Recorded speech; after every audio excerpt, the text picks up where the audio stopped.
did you do after the Jakes? Were there other instances where other bishops and other pastors talk to me about that? Yeah. So after I started pastoring, I had to make a decision where was my church, because I just felt our church had to be in an organization. And so we were in Greater Emmanuel under Quandra Wilson. I was doing everything inside me to stay.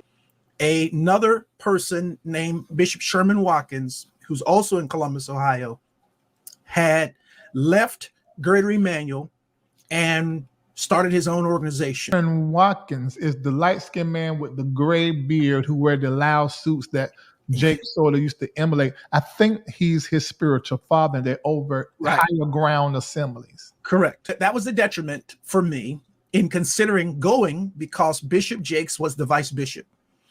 So I knew that if I joined higher ground, I was going to end up seeing and having to deal with him on some level again.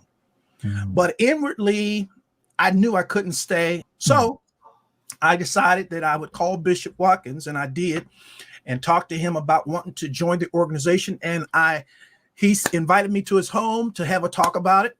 And I went up to his home, and after being there for a very little bit, he said, "Come on, let's go to the jacuzzi." And he cut all the lights off, and we got in the jacuzzi. And I immediately, again, this great fear came over me. And he said to me, which was so comforting, he said, "Son, don't worry. I know what you've been through, and I'm not going to do anything like that to you." And I was so shaken, but so at peace.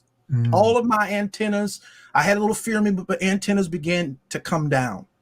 And in a discourse of time over time, I told Bishop Watkins what Bishop Jakes had done. Okay. And I told him that I just can't connect with him. Unbeknownst to me, Bishop Watkins contacted Bishop Jakes. Now I'm giving Bishop Watkins the way he explained it to me. He contacted Bishop Jakes and told him he needed to come to my church and preach for me. Bishop Watkins really wanted us to get things straight, because as time would go along, I was like his assistant, his right hand. I did everything, planning all of the conferences and anything that was going on in the organization. I was helping to put it together. Bishop Jakes was the vice bishop. He's nationally and worldwide known. And so it made sense for these two people in his life to get along. Heard what he said, and I said, "Fine, if you're saying it, I'll have him come." My church was absolutely not going to be a place for T.D. Jakes to come, but he agreed to come to it, and he did. He and his wife came. My church, the only thing we had to do was get him a hotel. He took care of everything else. After the service was over, I took him and his wife to the hotel. We had gotten them a suite. His wife went and climbed in the bed, and she fell asleep. And when she fell asleep, I looked at him and I said, "Why did you do what you did?" And this was what his response was to me. These are words like etched in stone in my brain. He said, "My stock was rising, and I would have had sex with anybody at that time." I spent 15 years in higher ground, giving everything I had. But in one of the years that I was in higher ground, Bishop Watkins' wife passed. And when she passed, people were coming at him from every angle. And my protective nature over him, and I believe his absolute concern for me, we connected in that way, which was very positive. At this time, I'm calling him my spiritual dad. And so I said to him, "Bishop, I know the first 2 weeks of August every year is your vacation, and I know Sister Edna is gone. I will go with you on the vacation." And let me just say this as well, so you know, I don't want to paint no picture like I was some holy, then thou perfect guy. I absolutely was not that person. And Bishop Watkins, I shared with him some of my darkness and my dark side, and some of the happenings that I did.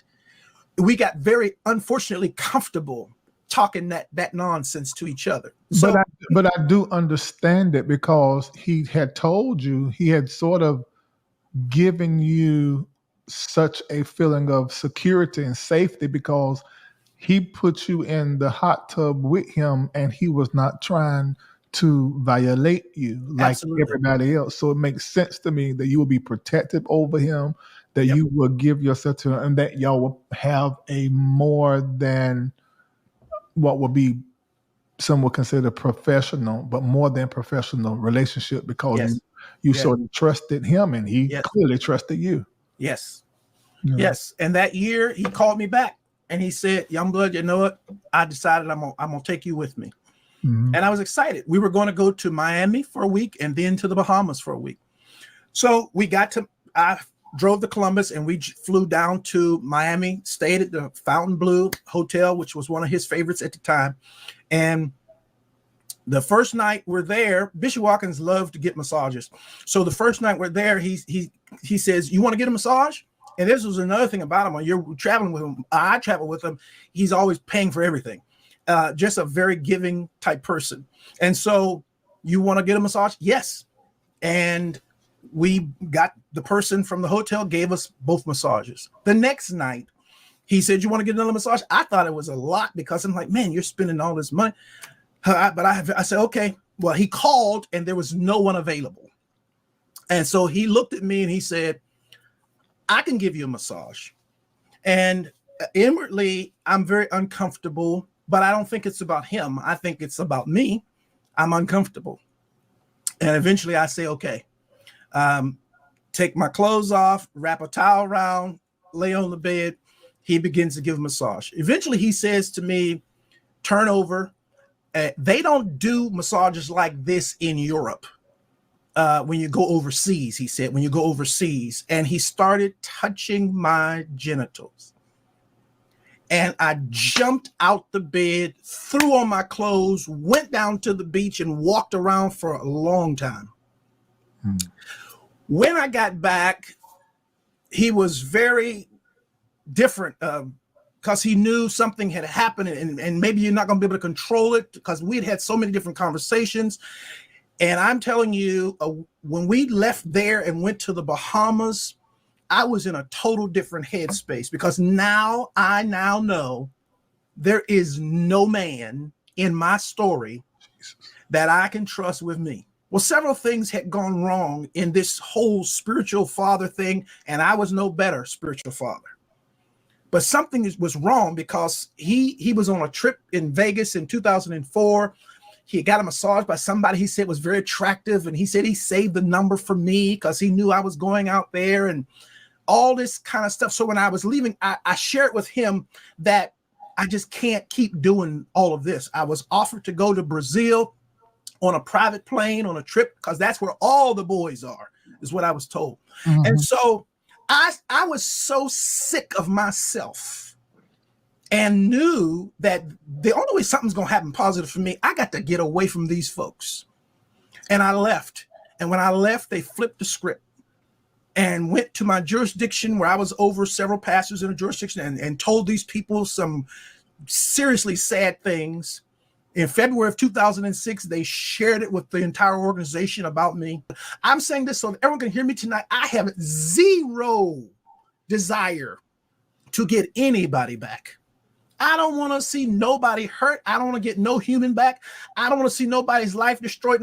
But I tell you what, my therapist said, Duane, this is where you are right now. You are at the place where you need to share your story. Yeah. So many people are going to benefit from you sharing it. People who are right there in a situation right now where this kind of stuff is happening to them, and maybe it's a spiritual father, it's someone in authority, and they're just going on through the motions, and inwardly they're feeling just like so destroyed. You're going to help them, and you're also going to help some of these people who